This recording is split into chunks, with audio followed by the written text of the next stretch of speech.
Connor, we live? We live? All right, we are live, man. And yes, it is fight week. We are here. This is the GYGB War Report show. I'm your co-host, Roberto Flack, R.O. Diggity, Coltrane, and our esteemed guest, Bishop Kevin Long. What is good, fellas? Fight week. We ready to get Fight it week, in. man. Fight week. And also not on pay-per-view. So salute to Top Rank and ESPN. We've already had we've had one pay-per-view fight, but I think collectively, this fight and obviously the fight we're talking about this Saturday live on ESPN. As I'm saying this right now, I want to be comfortable to say that I feel this is for the undisputed lightweight championship. Am I wrong? Is the WBC not putting this belt up, or are they? One of the biggest confusing points of this fight, but needless to say, we're going to have again, whether you think it's full unification or 3/4 or whatever, we're going to have a unification fight at lightweight between Vasyl Lomachenko and Teofimo Lopez. So this is the fight I think out of all the fights that were announced initially, this was one that when we finally got confirmation of it, we were like, all right, cool. I haven't met anybody that has not whatever opinions, and we'll get to it. I think everybody collectively wants to see this fight. I don't know anybody who would not want to see a full unification fight. So, we're going to jump right into it, man. This is the only thing we're going to cover tonight. It's fight week. So I'm going to go right to the table, man.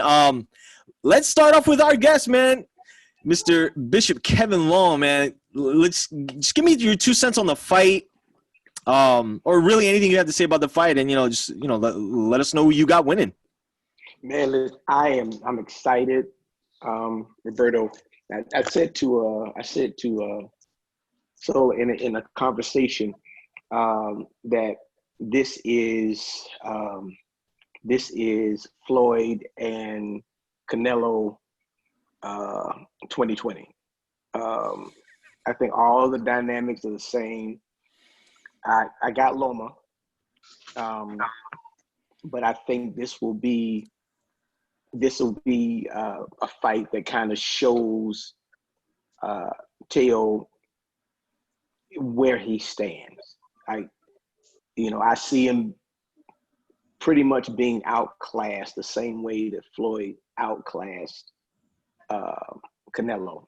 I see this kid having a bright future after this fight. I remember, I'm a little older than you guys, but I remember the first Sugar Ray Leonard Roberto Duran fight. And, Sugar just wasn't ready. He wasn't ready for the bright lights. He wasn't ready. He was fighting a Mystique at that time. And it showed Sugar what he needed to work on. And I think this fight will do much of the same for Loma. For Teo, I think he'll be outclassed, but I don't think he'll be made to look bad. Those are my thoughts on that. All right. So we got one for Loma. So let me jump on to Train. Who do you got winning this fight, man? No, yeah, and Bishop, him and I talked about it, and that was a great parallel that he brought up, Canelo versus Floyd, because it's throughout the history of boxing. He brought up Sugar Ray Leonard and the first Roberto Duran fight. And Bishop, you're not that old. And anyway, he's right. Like, throughout history, there's been these parallels where you have these. Rada Don, I always joke about education. You say you go from remedial math to trigonometry or calculus. You go from like an 8th grade reading level to a college reading level. You can throw all those parallels in, because in this sport, it's very rhythmic. Like tennis or like golf, it's a one-man sport, and there's no teammates to rely on. So, it's up to you, the individual, to process information and try to navigate your way through the situation. And sometimes experience, we can kind of throw out the X's and O's And I'm going to get into it in just a real quick second. I just want to throw that in there, the experience and the wealth of information, because people get misconstrued. Because if you look at this fight on paper, it's kind of weird. I can't recall this ever happened, a fight that's kind of this magnitude of two fighters that got like less than 30 fights between the two of them. It's kind of crazy when you think about it. Because Lopez only got 16 fights, which I didn't realize that. And he's, I put up a post earlier on Instagram. He's a very green fighter. I know some people were telling me that he's a better boxer than displayed, which may be true. And I'm not going to take that away from him. But what I do know, he's a one-punch knockout. And there's no knock, because Trinidad was a one-punch knockout artist. Julian Jackson, Jerome McCullough, these were guys, well, he was more of a boxer puncher. But, I can go on and on of guys that were great Hall of Fame fighters that made a living off of knocking guys out. And we see it time and time again, you see fighters and you're waiting, and that knockout money never come, because the boxing, the skills of the science of boxing always prevails over the stalking. I'm just looking for that one. Look, you only got 12 rounds. It seems like a lot. How many times you watch fights? You're like, are we in the 7th round already? Mm-hmm. And guys get frustrated. We saw with Floyd Bishop, brought up Floyd and Canelo. And Canelo's a pretty damn good boxer. We would learn later, just Floyd is just that gifted. I don't even think it had nothing to do with the age and experience. I just think that Floyd, just his wealth, again, going back to that wealth of knowledge and information that he possesses as a fighter, I just think it was complex for Canelo at any stage. And the same thing I think that's probably going to play out here on Saturday night. Now, just to give some balance here real quick, Teofimo Lopez is a big lightweight. He's a big lightweight, and Lomachenko's a smaller guy. Size do matter, but again, he's not, throwing a bunch of up jabs and, counter pull right hands. And, he's more of a guy, not that he don't possess these punches, but he's more of a guy looking to land a home run than just trying to get on base. And when you fighting a guy like Lomachenko that presents turns and angles and know how to pivot and know how to do all these little things, so while you're trying to set up all these punches up, you're going to be dazed, confused. He's going to give you a bunch of different looks while you're trying to set up this one shot that may not never land. Now, the old cliche, though, is he has a punches because he's a big guy, and Lomachenko has some chin issues. And he does get hit with some, as Radadad call it, some slop. He does get hit with some sloppy punches here and there. So, the kid does present a danger. He's confident. And it's a shame because for me personally, as a boxing fan, I would kind of want to see Lopez selfishly get the upset because I think he's a better personality. I think he would be more of a fun guy to gravitate to. But the reality is I got to go back to my brain and my instinct and what I know about the sport. And I just think that it's too much experience. And Lomachenko's a damn good fighter. He's just really, really well schooled, just his footwork, always being in the right place without being countered with a 2 or 3 piece shot. Because you may get off one good shot, but I don't think you're going to get off that second and third that we see some fighters get hit with, because, again, he's just always in position. Because footwork is everything in this sport. And, you can kind of generalize in sports, period, but specifically in this sport, you're trying to avoid getting hit. So he's always setting up a shot, but then putting himself out of the way of being hit with that counter shot, jabbing to the solar plexus and all, mixing all these different punches up that he throws. I just think it's just going to be too much. I don't think he's going to stop Lopez. I just think that he's going to get a decision. But I want to say this real quick before I close out and pass it off to R.O. Diggity. I do think Lomachenko is going to touch the canvas in this fight. I think he's going to get hit with something. I don't know what it is or what it's going to look like, but he will get up and prevail. I don't think it'll stop. And I think that's what a lot of people are thinking on. But we saw him down before. Trinidad was dropped a bunch in his career. But I think this fight, I just got this sneaky suspicion that this may be target Vargas and Trinidad 2.0. That's what I'm thinking. A little bit more competitive, though, but I'm thinking that kind of result, and I'm just hoping that it don't ruin this kid, because we saw what that fight did to Vargas, but I'm hoping that's not the case. So we got two for Loma. So R.O. Diggity. Yeah, pretty much. Give me let's get your take, man. What do you got?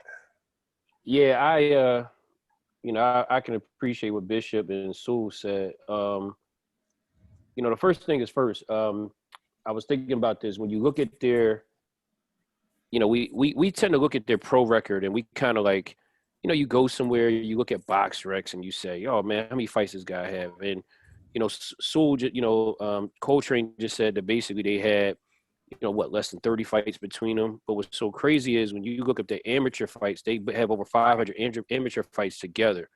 So it goes to show you, man, like even though the pro thing isn't there, they got a lot of, a lot of experience, if you will, on the job training, if you will, just being in a ring. And I know Bishop can attest to that. And the other thing I want to say is that, when we look at this, just taking some notes, these guys will be the first undisputed 135-pound champion since our guy Pernell Whitaker. Wow. So, I didn't even know that. Wow. I didn't even know that. He was the last that one. was 30 30 years ago. Mm-hmm. So, God rest his soul, man. But Legend. Yep. So some big shoes to fill. But anyway, getting back to business at hand, I looked at this fight and, Train brought it up. He thought about, he had a brilliant post with Vargas and Trinidad. And I never forget how I felt when that fight was coming on, because it was the young bull. We love Vargas, and, he represented us. He was talking that stuff. He was doing that, man. And, I would just never forget that first round. I was going to the movies that night, and I remember just like, oh crap, I need to stay home. That first round, when I heard that shotgun blast, and I saw Vargas Going like this, like he was looking for change. He's looking for change, and it was looking bad. That, if you listen, not trying to be funny, go watch that fight after this and look at that first knockdown. It sounded like a shotgun blast. look at when Vargas put his hand. I never seen a fighter since then react that way to a punch. Like, and the thing about rest in power to brother Nazim. Was it them cast mitts? Look, I don't know what it was, man. All I know is it sounded like Trinidad was a gangster. We not even. Nah. But the reason why I bring that up is because that lesson, we say, oh, Vargas was young. That was a dangerous lesson. Mm-hmm. Very dangerous. Very dangerous. Like, we thought he was ready. He beat Winky Wright. We thought, who else he beat? Rafael. Who did Vargas beat that time? He beat Rafael. Who did he beat? Knocked him on the 10th round. Remember, he was talking trash to Oscar De La Hoya. Oh, not Rivera, the older guy. Who did he beat, man? He beat somebody else. He fought him after he fought Trinidad. He dropped him on a jab after that fight. That's what's funny. No, I think it was somebody else, but he fought a couple people, and we were like, "Yo, man, he fought Vargas. He fought Winky. He fought Ike Cortez. That's what he fought. Ike Cortez. Like, he fought some people. Yeah, but anyway, we thought that basically based off of these fights, his resume, we thought he was ready, and we was like, "Yo, man, like, he gonna give Trinidad some problems." He did last into the 12th round, but he took a beating in that fight. Took a beating. Yeah, when you think about, honestly, I give you one, and Train gonna laugh when I say this. When you think about David Reed, somebody that was very, very Bishop. You remember him? Roberto? Very young. He was supposed to be promising Olympics. They threw him in there with Trinidad. It was too early. He had some success with Trinidad. I remember that. That was his first. That was his first fight at junior middleweight, I think. Bishop, you remember him, right? Yeah. Okay. Too much too soon. Too much. You go too much too soon. And there's a saying. I remember this guy. He used to go to my church, and he said to me, "You want your kids to grow up, but you don't want them to grow up too fast." He said, make them. He said, keep them as young as possible, even if they still want to live home with you. Like, allow them to kind of do that. Don't force them out in the real world. And I think sometimes with these boxers, we kind of do that. We force them out, man. I'm not saying, try to get that, oh, I'm going to go get this money. I'm going to go get this bag. No, I'm talking about, like, throwing them in with killers where this joint could be dangerous. I'm saying this to wrap this up because in my heart, I really want Lopez to win, but fights are not won by that. When I look at Lomachenko, I'll never forget what he did to Gary Russell, right? And I remember the whole hood was telling me how Gary Russell was going to beat him. And I'm like, yo, y'all don't – this is a Uno card. This guy's a draw forward, man. Like, you guys don't know what you're dealing with. He got over 300 fights. This guy is good, man. And Gary Russell gave him trouble, but he outclassed him. I don't see how someone as slow as Lopez, as young as Lopez, I don't care how big he is, this guy got too much geometry for Lopez, man. He don't, like Sewell say, he hit you with stuff. He's not in the same spot. I was watching him fight Linares in the knockdown. That combination he put together, man, was crazy. That knockdown he had when he hit him with that joint was crazy. So I'm just saying, like, how is Lopez going to actually deal with this? And granted, I do agree with Train. He get hit a whole lot with some. He been getting hit a whole lot with some bull crap. Campbell, Linares, like he get hit a lot, and he might touch the canvas. But I think that this is like Pastor said, like Bishop said, is too much, too soon, and I would be happy if he won, but I'd be shocked if Lopez won. So I'm picking Lomachenko, man, by a very wide decision. I mean, and you know what's so crazy? Last thing my pop always said, like, you know, loudest one in the room is usually the weakest.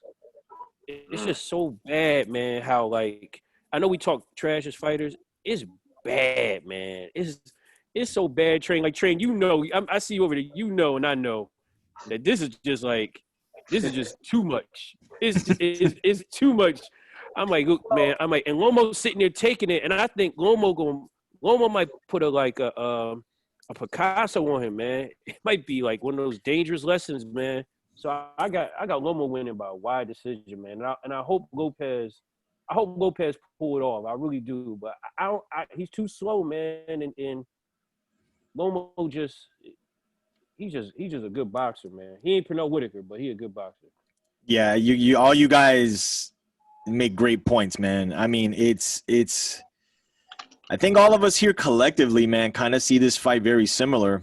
I mean, I'll put my spin on it, but I mean, all you guys made points that I fully agree with. I mean, we've brought up Train initially brought up the Canelo Floyd comparison, and you know, you think about it, and you know, I know people get misconstrued with, you know, saying, oh well, you know, Lomachenko's not Floyd, like we get that, like he's not. But when you look at the parallels going into the fight, young bull, knocking dudes out, speed, power, the veteran, very skilled, to the point like what we're talking about before. Remember, like, and again, I don't want to draw like comparing Floyd to Lomachenko, but like going into that Canelo fight, I remember the narrative that some people were saying, oh man, Floyd got rocked by Shane, man, what's this young kid gonna do? You know, and I remember that narrative.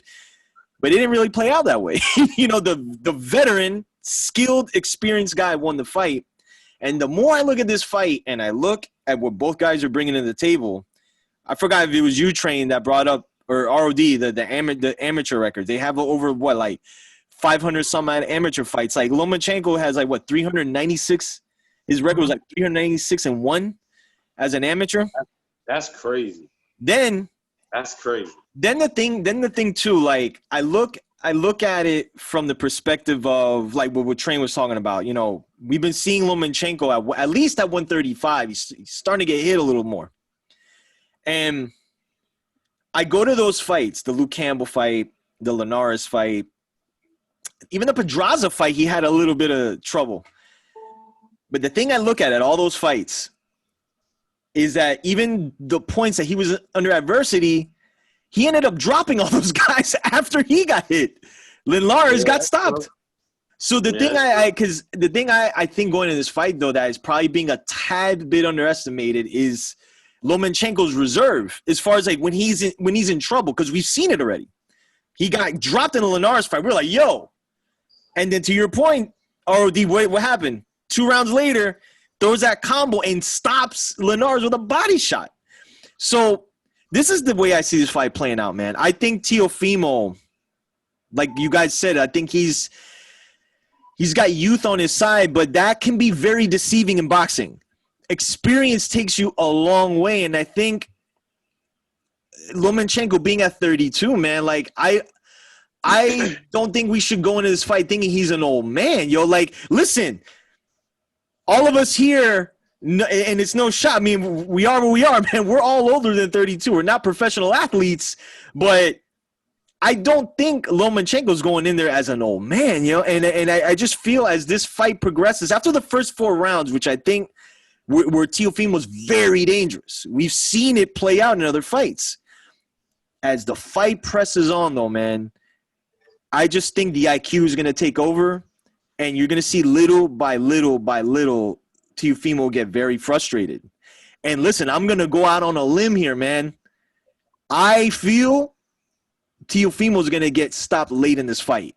Not by a knockout. I think it's going to be an accumulation of him just being at a point where he's just doesn't – the plan B is not there. The power punch is not present. So what's next? He's a good boxer, don't get me wrong, but again, when we talk about like he's been there sparring with the likes of Devin Haney and Gervonta Davis. I don't know if he sparred right now. No, I don't know if he sparred Ryan Garcia, but what the X factor here is none of those guys are Lomachenko, you know, and I think that's like a big thing here. You know, this is Lopez is going from here to like here in competition. I don't know if I can say that for Lomachenko, you know, as far as like, has he faced big punchers? I mean, again, subjected to the weight. But remember going into that Nicholas Walters fight, man, he's going to, you know, this is going to be too big, man. This guy's laying people out, and he made him quit. Not to the point where he was hurt. He just literally mentally clocked out and got up off of his corner and walked directly to Lomachenko and hugged him. Like, that to me spoke volumes, man. But I just think this is a situation, man, where Teofimo is just a little too young. I think he's going to learn a lot from this experience, even in the sense where if he stopped late, I think he learns a lot from this. And again, there's stuff going on behind the scenes as far as his personal life, I don't want to speak on, but I don't know if that would be the right move to bring that into the fight as far as having like, you know, emotional things going on and bringing that in. But at the end of the day, man, we're all students of the sweet science, man. And 99% of the time, man, we'll pick the boxer over the puncher. And this really is what it comes down to, man. Experience, boxing ability, and, you know, again, just like what Train said, being in position almost all the time, man. I just think he's just going to put Teofimo in a very frustrated situation that I don't even think his corner is going to be really prepared for. And again, I'm going out on a limb. I wouldn't be shocked at all if this is just like a lopsided fight, but something tells me, based on just the talking and things as such, I feel Lomachenko is going to try to go into this fight to make an example of Teofimo Lopez, man. And I see a 10th round stoppage, or either a corner stoppage or a ref stoppage in a fight that I think ends up, when the fight's over, like where Lomachenko might have won. If it ends in the 10th, he might have won 8 of the 10 rounds. And here's my concern for Teo. Yeah, it's too much. It's too much too soon. But you spoke, Roberto, about his will, and I hope his will isn't broken, because that's what we saw with David Reed, right? When he was just overwhelmed. His will was broken, and when you throw a guy in too soon, right, with talent that's that good, better, right? He may never rise to his potential again.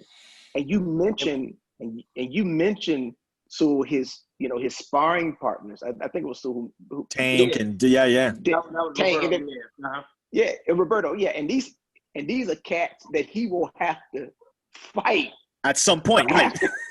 Right. Well, green like him though. Like, I'm trying to figure out what would he gain. No shade to that, but what would he gain out of sparring those guys? Because those guys just as green as him. Right. That's right. And that's what I'm saying. Right. It's interesting that that Bishop had brought this point, because that's what I was saying before. Like, I know we bring up Floyd and Canelo, but see, I'm gonna tell you something.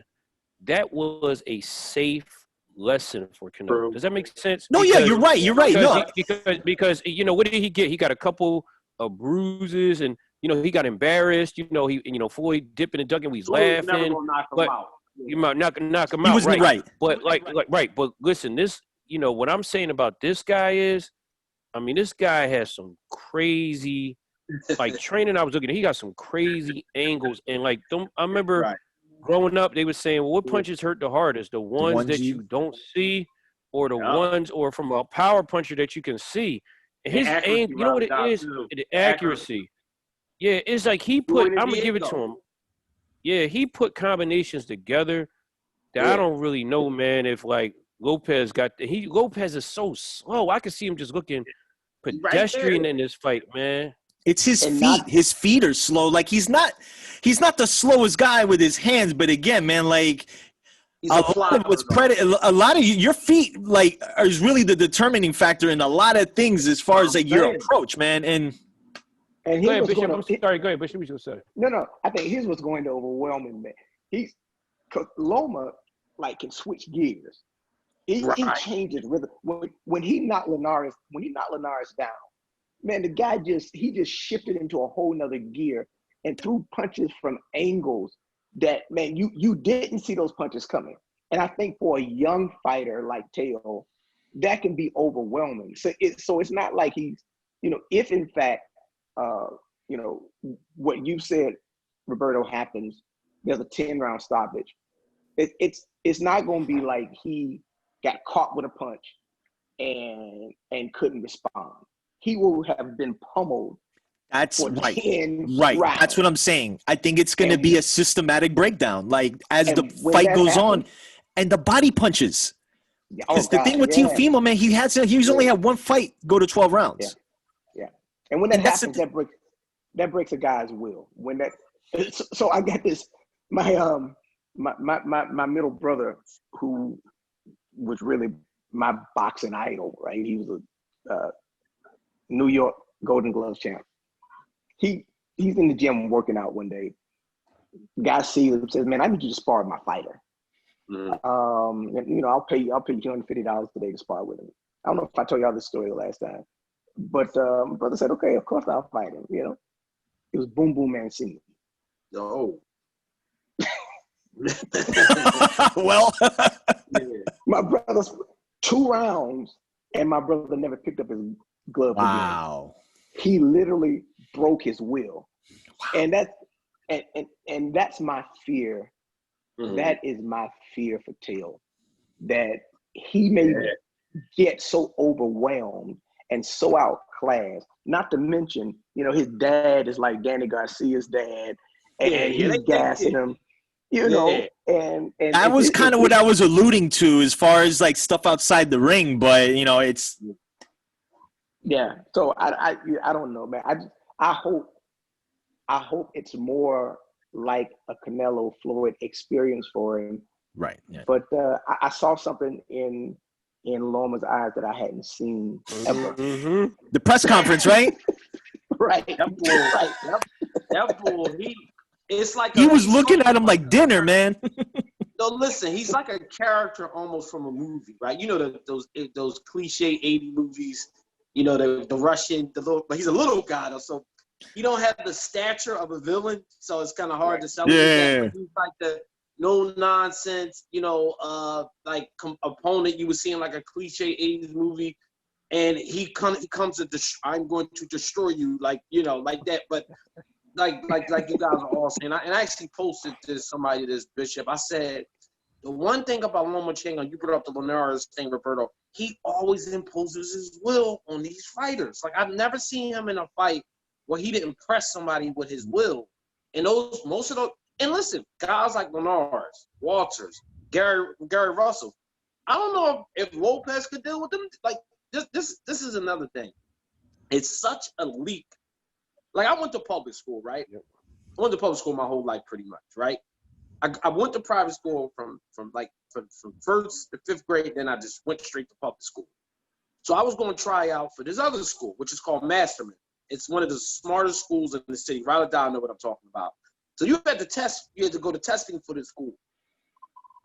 My curriculum threshold was so low, you know, not that I'm a dumb guy, but you go from, you know, just basic information to me going to try out for this school where a lot of people go on to be attorneys, chemists, the mayor of Minnesota. They're basically prepping you for Ivy League schools, this particular school. So there's no intermediate period here, you know, so it's like you go from just a basic public school to him going to one of the most prestigious private schools in the country. That's like the parallel here. Like there's no warm up. We even talked about the sparring people he's sparring. Like this is a huge leap for a guy that never fought anybody to fight the top 2 guy in boxing, if not the best. Yeah, and it's funny you say that because, you know, one of the names we never mentioned and we all like kind of skipped over it, and I skip over it personally, is Rigondeaux. You know what I mean? Like I was so shocked. Yeah, I was so shocked. You know, obviously now we can get into weight classes and all that other stuff, but skill wise, what he did to Rigondeaux, man, like I was sitting there in utter disbelief because I knew, to me, that Rigondeaux was this master boxer that, you know, I was like, listen, man, this guy's kung fu is good. We're going to throw this guy in there with the golden arms. He good too. You know what I mean? His kung fu just as good. It wasn't good enough. And the only person that really gave him trouble was Salido. And you know what? I'm just going to go back and say something. My dad always said to me, he used to laugh. He used to be like, you like these guys like, you know, Roy Jones and Mike Tyson. It's funny, they're about to fight each other. He said, Shane right? He said, Shane Mosley, he said, you know how you beat those guys? And I said, what? He said, with a jab. He said, it jab disrupts all rhythm and timing. You got a good jab, you can beat people like that. I think if somebody had any type of jab that they could really beat, you know, really beat Lomo, really get him off his square a little bit, just keep him back. I don't know what you guys think, but the only person that gave him any type of trouble, believe it or not, was Salido. He pressed him. And I don't know if that's a price you got to pay. Like, you got to fight him. And I was telling Roberto this the other day. You got to be able to fight Lomachenko with your elbow, your knees, your ears. You got to rough him up bad. You got to fight him with everything. You know what I mean? With headbutt him, chin butt him, all that stuff. You got to be ready to do that. And that's what Salido did. And Salido did all this and barely won a decision. So I'm just saying to you guys, if people think that, I just still believe that somebody can outbox him that's tall enough, they have range, and they have a good jab. Right, right. Yeah, right. But I'm telling you this right now. If you go in there trying to knock him out, I think that's the wrong thing to do. If you go in there and try to outbox him, that's the wrong thing to do. If you slow and you trying to catch him with something, that's the wrong thing to do. Like, all this stuff is just wrong against him. Like, I really think that what you're going to need someone that's going to press him intelligently, right? And not only press him intelligently, you know, but really inflict some damage on him, like make it dirty, like you said, train, like maybe like on some Nard tip, maybe like hit him in the clinches, you know, like grab his elbow, like do stuff when the ref not looking, like to frustrate him a little bit. Let's see how he manages with that, because like I said, that was his first fight when we saw against Salido. After that, man, it was like, yo, I'm not playing around with y'all Americans no more. Like, y'all coming in here with this, I'm gonna show y'all what's going on. Yeah, I mean, the thing with that fight too, man, that was his second professional fight. You know, like, I think with him at this point, man, like, I want to say even more. I mean, we're talking about Rigondeaux. I mean, I think one of the big things with Rigondeaux that some people complained about with him, we loved his style, you know, but at least from the pros, there's a lot of people that don't think he acclimated that well to the pro ranks as far as just his approach. But then at the same time, it's like, you know, to your point, ROD, like, I feel like even with somebody that pressures him, I think it's like I feel like he knows how to fight somebody like that now. But I think, to what you were also saying, I think it's going to take somebody bigger, longer reach, and very good boxing ability. Not even to match him, but something, because, you know, like, we all know, like, Lomachenko he's already out of his weight class at 135. He can fight at 130 tomorrow, but I feel like somebody that, like you said, is tall, rangy, has solid boxing ability with power. Like, I think that would cause him problems. But I don't, like, even with a pressure fighter, like Salido was, right? Like, and even Salido came in, like 20 pounds, like heavier the night of the fight. So I guess it would be, somebody bigger. Like somebody like Mikey Garcia. But see, and again, man. like, it kills me that we didn't get that fight. I don't know, man. Look at Pastor. Look at Bishop. He like I don't know. I was 50-50 with that. Remember when we were talking about that, man? I was like, I don't like. It was a fight. Unfortunately, we never got that. I think would have been Lomachenko's best fight, like best competitive fight. Let me tell you what we missed. What we missed, and I know this is probably one of your dream matches. So what we missed was Bud at 135 and Loma at 135. That's the fight that Roberto and ROD that they're describing right now. Well, you don't want to hear Rada die about Bud right now. I'm mad at Bud. I'm mad at Bud. I'm mad at Bud. I'm gonna tell you real quick. Just bring him up to speed, Rada die. All right, so let me tell you what happened. All right, so Trainer and I watching this fight, and obviously the last guy he fought wasn't no bum, but Bud was getting like really touched up, like he was at an auto body shop by Mean Machine. Yeah, man, he was getting his dents worked on, and I was sitting there like looking at it, and I was like, yo, then he got knocked down, and me and Trainer texted, like we were big Bud fans. Yeah. He was hurt. He was like, nah, I ain't hurt. Like I slipped, and even Ward was like, nah, bro, you hurt. Right. So the thing about it was the thing about it was that we liked Mean Machine. We knew he was good. He's not a nut. He's good. He had a great amateur record.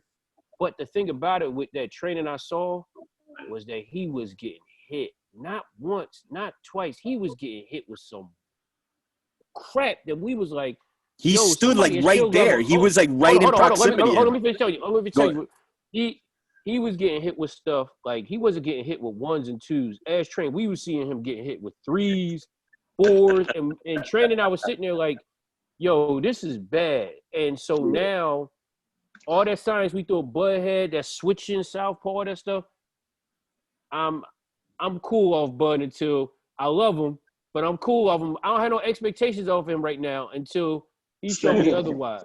He's my dude, man. I still think Bud is 1 pound for pound, but I will say this.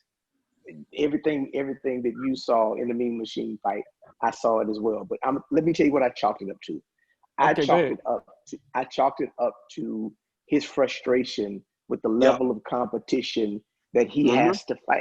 I didn't think that he was mentally there, right? I think he's frustrated that he's not able, that at that time he wasn't able to get Danny Garcia. He wasn't able to get Errol Spence Jr. He wasn't even able to get Sean Porter. Like he was stuck in top ranked land. And, that side of the street didn't pose a threat to him. It wasn't competition. I just think Bud is the type cat that will rise to the level of his competition. Case in point, the way he mastered Jeff Horn, like he bullied the bully. He did what he did with a bigger man, a stronger man. And he just, he made him look really bad. So I think Green Machine caught him in an obligatory fight. Well, okay, I got to fight this cat. And he just got caught the way he got caught. I'm just looking to see what's next for him. And I know we're not talking about Bud tonight. I'm sorry. He's always a polarizing subject. Yeah, I mean, I think after. I didn't mean to make Ryder upset. No. Yeah, hold on, real quick, Richard. I'm gonna give. You're right about that because I told Ryder that night. I saw that interview before the fight, and he was very upset. And I'm like, oh, his emotions don't look great going into this fight. He was upset, and rightfully because he can lie and act like it's no big deal, but we know it. He's that dude is a competitor. Like he would fight for free. Like that, he's that type of guy, so. He's a dog, man. I mean, we've mentioned that countless times on here, man. I mean, this dude, listen, man, we can't act like we haven't seen Bud hurt before. Remember the Gamboa fight? Like he got rocked in that fight. You got right. But there's a switch there's something in him that turns on. Like when he's one of these guys that when you hit him in the mouth, like you better be prepared what's coming back at you because he just fights that way. Like in the Mean Machine fight, he was getting hit and like 2-3 piece combos. By the fourth round, you saw this little switch, and little by little, Mean Machine was just like, yo, this wasn't the guy I fought the first 2 rounds. And like you could see it, you know, and that's why I to your point, Bishop, I agree. Like I feel he's subjected to fighting the guys he's fighting, and sometimes there's fighters that they either outclass all the guys they fight, or some guys fight to the level of their comp, which sometimes could be good or bad depending on, you know, what happens in the fight. But after this Kell Brook fight, man, you know, which we'll talk about, sometime later in the month or early next month. I mean, after that, man, and we have our opinions about that fight, but we are really at a point where Crawford, man, just turned 33. Like, what is next, man? You know, like we need something. You know, I still say, before we wrap up, I still think even Keith Thurman coming off, like let's say Keith Thurman has like a comeback fight. I still think based on what's going to be available at that particular time, like in 2021, that might be still like his best fight that he can maybe make before a Spence fight. Because Thurman is the last guy to be like the consensus welterweight champion. You lost to Pacquiao. Like, you know what I'm saying? Like, it's nothing to go home about, but he needs a fight that the casual public who know Thurman are going to say, wow, now you beat somebody. And it just makes the Spence fight more attractive, man, because it's like we all want to see it.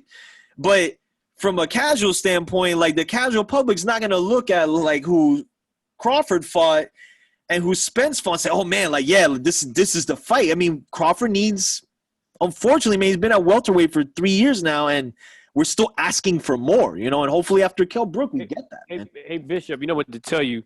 You know, something to a parting shot, and you were right, Roberto, by everything you said. Your brother, you know, he unfortunately, he lost and he quit after Ray Mancini, but you know, Bramble got him back for you, so you ain't got to worry about that. Bramble got him back, man. So you ain't got to worry about that. So I think all is squared away. The debt is paid.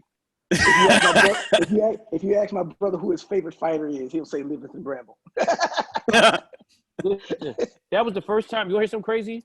That was the first time, and I always say this, that my heart was ever broken in a fight. When I came home, my dad and mom were divorced, and I used to go to my dad's house on the weekend, and I was like in second grade, and I love boxing, and you know, my dad picked me up on the weekend. I'll never forget it. I was telling him to hurry up because, you know, I was like, yo, man, this guy that Hector Camacho fought is fighting Livingston Bramble, man. Because I wanted Hector Camacho and Livingston Bramble to fight. So what wound up happening was, I'll never forget, it rained that day. We got caught in Philly traffic. And I'll never forget when I got there, I just seen Livingston Bramble like on all fours, like on his knees. And I'm like, you got to be kidding me. I'll never forget, like, what was it?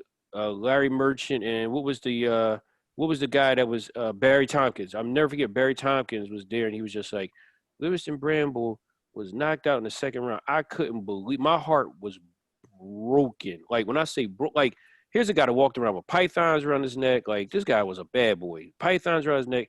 This guy was doing dumb stuff. He smoking weed all the time. Like, yo, this boy was crazy. Thought he could fight. And when he got knocked out by Edwin Rosario, first of all, I hated Rosario for, God rest his soul, I hated him for it. Couldn't stand it. I was happy when Chavez killed him because I was like, dang, he beat Livingston Bramble. But Bramble was never the same after that, unfortunately, man, because Rosario put something on him in those 2 rounds. It was bad. Yeah. Oh, boxing history. Yeah. It's bad. But yeah, anyway. But to your point, Roberto, and to say all this, I hope, man, that when we talk about lessons, I hope that, I know there's gonna be a lot of heartbroken people because there's a lot of people emotions that are involved in this fight. You know, As usual, whether it be right? whether it be the young Lopez fans, you know, the guys from New York, and you know all those guys, and then you got Lomo's fan base in terms of his country that he's representing, and obviously, unfortunately, we're going to get a great fight, and it's on ESPN. So, Yep. obviously, we just got to tune in to regular cable. But the bad part about it is that either way, man, somebody fan base is really going to get hurt, man. It's going to be some sad. Hey, Bishop, you might have to have a eulogy at your church on Sunday. Yo, A mass eulogy, right? For everybody's somebody's fan base. But and I mean, I'll say this because I think that with Teo, if his will is broken, and those guys that Roberto mentioned, like Devin Haney, like Tank, those guys that he has to fight, he won't be in the mental space. Nope. To compete with those guys. And, that's sad because he's really talented. And I just think his career should have been handled better. Like he should have fought Loma maybe next year if Loma is still around, I hate to see fighters with their talented fighters with their wills broken so early. I hate to see that, man. Yeah, we're gonna find out this weekend. That's for sure, man. I mean, it's like I said, it's a fight we're all looking forward. We've been all looking forward to. I think the boxing public has been looking forward to. Again, like ROD mentioned, it's on ESPN, no pay-per-view, so all of us are going to be watching it. The undercard is going to feature a guy that is getting the attention of the boxing public with all the first-round knockouts he's getting. That of Edgar Berlanga. He's confined out of Brooklyn.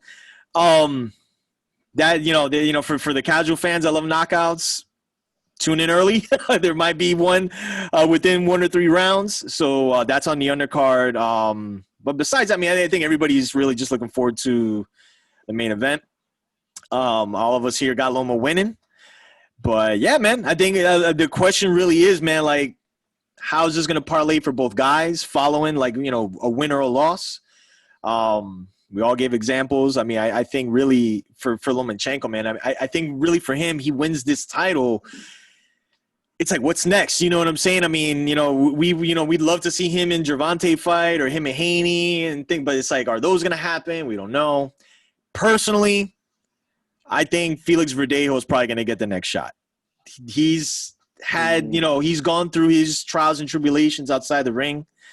He had a comeback fight a few months ago, won like by a big knockout. He was a guy that was on the come up. He only has 1 loss, but I think there was a lot of stuff going on behind the scenes that was really questioning whether or not he was going to make a full return. So I think in the immediate, before they venture out, because I don't think a lot of these promoters are trying to venture out in 2020 yet as far as to partner up with other people. But we'll see, man. I mean, and then, like, to your point, Bishop, as far as the best case scenario in the loss for Teofimo is, like, he comes out of there, loses, but maybe has a better outing than most expect, but, like, again, learned a lot. Because I'm of the opinion, man, he's shooting up, win or lose, I think he's shooting up to 140. Like, I think, like, they probably got money for this fight that was maybe more. I mean, again, remember we were hearing about, like, he got paid a little more and then the fight got made. I mean, we don't know, but something tells me he's moving up to 140 after this fight. And listen, I guess, depending if he wins or not. I mean, if he wins and he vacates the titles, he goes up to 140. There's Jose Ramirez up there. Prograis going up to 147. But again, man, I think a lot of it's just how this fight turns out. I mean, we don't want to jump ahead too much, but that's pretty much it, man. That's the show. I appreciate everybody. Follow us at Guards Grill Boxing on Instagram. Appreciate it, Bishop, for joining us once again, man. Your insight and your knowledge is, why we got you on here, man. We love talking boxing, man. So we'll have the Bishop on again. We got fights coming up in the next few weeks. 2 weeks from now, Gervonta Davis, Leo Santa Cruz for multiple world titles in different weight classes. And then the following month, we got, initially was going to be Spence and Garcia. That's now December 5th. But I think the big fight next month is obviously, like we were saying, Terrence Crawford and Kell Brook. Again, on ESPN. So not complaining much about that. So that is our show, man. Appreciate you guys tuning in. Guard Your Grill TV on YouTube, Facebook.com/GYG Boxing. So just leave us a comment. Let us know who you got winning this fight. We'll be tuning. We'll probably be coming in either maybe Sunday night, Monday or Tuesday, recapping the fight. See if history was made or not. So, any case, I am out. Appreciate it, Bishop, ROD, Coltrane. We are out. Peace.